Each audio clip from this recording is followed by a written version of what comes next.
Você já imaginou uma cidade onde todos falavam a mesma língua, trabalhando juntos para construir a maior estrutura já vista na história da humanidade? Em meio ao deserto do Iraque atual, arqueólogos descobriram evidências surpreendentes sobre a verdadeira Torre de Babel. Uma tabuleta antiga revela detalhes chocantes. Uma estrutura de 91 metros de altura, equivalente a um prédio de 30 andares, construída há mais de 4.000 anos. Mas o que você está prestes a descobrir vai muito além da arqueologia. Como eram as mulheres dessa sociedade, como viviam as pessoas que construíram esta torre, o que comiam, como se organizavam. E mais importante, porque Deus considerou esta construção tão perigosa que precisou intervir pessoalmente. Agora comente abaixo de qual cidade você está nos assistindo, quero saber. A vida na misteriosa Torre de Babel. Você já se perguntou como seria viver em um mundo onde todos falavam exatamente a mesma língua? Em uma época remota, nas planícies de Sinear, atual território do Iraque, existiu uma civilização que ousou desafiar os limites entre o céu e a terra. A Bíblia nos revela em Gênesis 11:1. E era toda a terra de uma mesma língua e de uma mesma fala.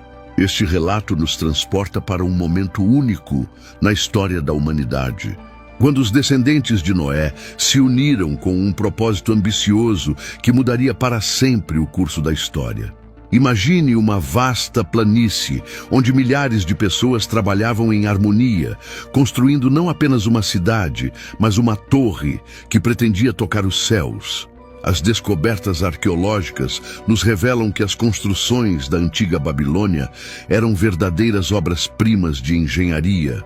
Os construtores desenvolveram técnicas avançadas, usando tijolos cozidos e betume como argamassa, materiais que até hoje intrigam pesquisadores.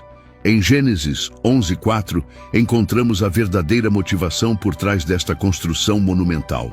Vamos construir uma cidade com uma torre que alcance os céus. Assim, nosso nome será famoso e não seremos espalhados pela face da terra. Esta não era apenas uma obra arquitetônica. Era uma declaração de independência contra o próprio Criador. Evidências arqueológicas mostram que na região da Mesopotâmia existiam estruturas impressionantes chamadas zigurates. Estas torres monumentais podiam alcançar alturas surpreendentes, com múltiplos andares conectados por rampas elaboradas. Muitos estudiosos acreditam que a Torre de Babel pode ter sido inspirada nestas construções grandiosas. A vida em Babel era um reflexo dessa ambição desmedida. As pessoas não estavam apenas construindo uma torre, estavam criando uma sociedade que acreditava poder igualar-se a Deus. Esta história nos mostra como o orgulho humano pode nos cegar para as consequências de nossas ações. Se você está se perguntando como era o dia a dia naquela sociedade, as próximas revelações vão surpreender você. Vamos descobrir detalhes fascinantes sobre a organização social, o trabalho e as crenças daquele povo, e como suas escolhas provocaram uma mudança que afeta a nossa vida até hoje. Se você está determinado a não construir torres de orgulho em sua vida, comente agora: Senhor, seja meu alicerce. Vamos declarar juntos que não repetiremos o erro de Babel.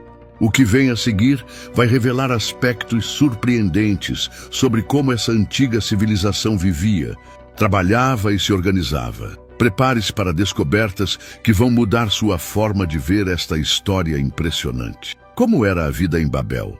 Você já se imaginou acordando em uma manhã na antiga Babel? O sol nascente iluminando uma cidade fervilhante, onde milhares de pessoas se movimentavam com um propósito comum.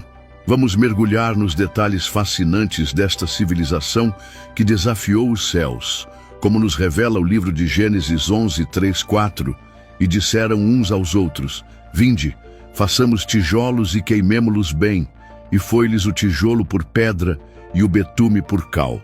Este versículo nos dá pistas valiosas sobre a organização do trabalho em Babel.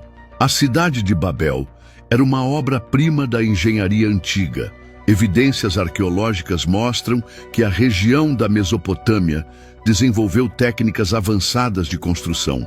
Os tijolos eram fabricados em fornos especiais, onde o barro era misturado com palha e queimado até atingir uma dureza extraordinária. O betume, um material natural da região, servia como uma argamassa resistente que mantinha os tijolos unidos. A sociedade babilônica era extremamente organizada e hierárquica. No topo da pirâmide social estava o rei, considerado um representante divino na terra. Abaixo dele, uma complexa estrutura de sacerdotes. Escribas e administradores governavam cada aspecto da vida cotidiana. Os arqueólogos descobriram tabuletas de argila que revelam um sistema administrativo sofisticado, com registros detalhados de trabalho, pagamentos e distribuição de recursos. Os trabalhadores eram divididos em grupos especializados. Havia os oleiros, que moldavam os tijolos, os transportadores que carregavam materiais, os construtores que erguiam as paredes e os artesãos que criavam os elaborados ornamentos. Cada pessoa tinha sua função específica, como engrenagens de uma máquina gigantesca. A vida religiosa em Babel era intensa e complexa.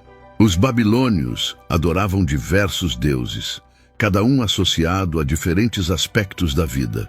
Marduk, o deus principal, era considerado o protetor da cidade. Os zigurates, as torres em forma de pirâmide, não eram apenas estruturas arquitetônicas, eram templos que simbolizavam a conexão entre o céu e a terra. O dia começava cedo em Babel. As ruas estreitas enchiam-se de pessoas, comerciantes vendendo seus produtos nos mercados, sacerdotes realizando rituais nos templos, escribas registrando transações em tabuletas de argila. As casas, construídas com os mesmos tijolos da torre, eram organizadas em bairros densamente povoados. A construção da torre exigia uma logística impressionante. Milhares de trabalhadores se revezavam em turnos, subindo e descendo rampas íngremes, carregando materiais. A altura crescente da torre demandava técnicas cada vez mais sofisticadas de engenharia. Descobertas arqueológicas sugerem que os babilônios desenvolveram sistemas de polias e alavancas para erguer os materiais pesados. Os arqueólogos encontraram evidências de um sistema educacional avançado. Jovens escribas eram treinados em escolas especiais, aprendendo a complexa escrita cuneiforme. Este sistema permitia o registro detalhado de leis, transações comerciais e textos religiosos. A alimentação do povo era baseada principalmente em grãos, como cevada e trigo, cultivados nas férteis planícies ao redor da cidade. Canais de irrigação, obra de engenharia notável, garantiam água para as plantações e para a população. O comércio florescia, com mercadores trazendo produtos exóticos de terras distantes. No entanto, toda essa organização e progresso escondiam uma realidade mais profunda. A sociedade babilônica, em sua busca por poder e glória, estava se afastando cada vez mais do propósito divino. A torre em construção não era apenas um monumento à engenhosidade humana, era um símbolo de orgulho e rebelião. O que veremos a seguir vai revelar como esse imenso projeto de construção impactava a vida das pessoas comuns, suas famílias e relacionamentos. Prepare-se para descobrir detalhes surpreendentes sobre o dia a dia dos construtores da torre que desafiou os céus. O diabo treme quando nos unimos em propósito. Mostre que você está do lado de Deus e comente "Deus no controle". Quanto mais comentários, mais força teremos contra as ciladas do inimigo. Como foi a construção da torre? O sol mal havia nascido e já se podia ouvir o som de milhares de pessoas trabalhando. O ar estava carregado com o cheiro de barro queimado e betume, enquanto uma estrutura monumental crescia em direção ao céu. Esta não era uma construção qualquer, era a Torre de Babel. Em Gênesis 11:3-4, encontramos detalhes precisos sobre as técnicas de construção. Disseram uns aos outros: "Vinde, façamos tijolos